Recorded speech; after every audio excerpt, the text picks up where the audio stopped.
አሁንም ደግሜ እናገራለሁ። አረብ ሀገር ስንኖር ህጉ በጣም ጥብቅ ነው። እንደዋዛ አትዩት። ቲክቶክ ላይ ቁጭ ስንል የማናቀውን ወሬ እዚህ ሀገር እንደዚህ ተፈጠረ፣ እዚህ ሀገር እንደዚህ ተፈጠረ፣ በዚህ ገባ፣ በዚህ ወጣ፣ ይሄ ተተኮሰ፣ እንደዚህ ሆነ የሚሉ ወሬዎችን ፍጹም የተከለከለ ነው። እየነገርኳችሁ ነው።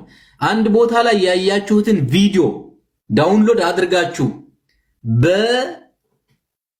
በቲክቶካችሁ ወይም በፌስቡካችሁ ወይም በማንኛውም የሶሻል ሚዲያ ፕላትፎርማችሁ መጫን ቪዲዮውን ወይም ፎቶውን በህግ ያስቀጣል። እንዳትሸወዱ። የት እንገኛለን የት ያዩናል ብላችሁ እንዳታስቡ። ሁሉም ነገር በመንግስት እጅ ቁጥጥር ነው። ታውቁታላችሁ። ህጋዊ የሆናችሁ ሰዎች በጣም ተጠንቀቁ። ህገወጥም ብትሆን ምንም ብትሆኑ በፍጹም መልቀቅ የተከለከለ ነው። ማንኛውም መረጃ መከታተል ያለባችሁ ከመንግስት ሚዲያዎች ብቻና ብቻ።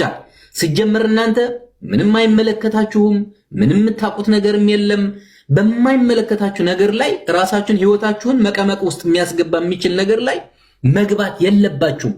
አርፋችሁ ስራችሁን መስራት፣ ሰዎች ከሚበዛበት ነገር ላይ መራቅ፣ የትኛውም ሶሻል ሚዲያ ላይ የሚለቀቅ ማንኛውም አይነት ነገር ቪዲዮ፣ ተንቀሳቃሽ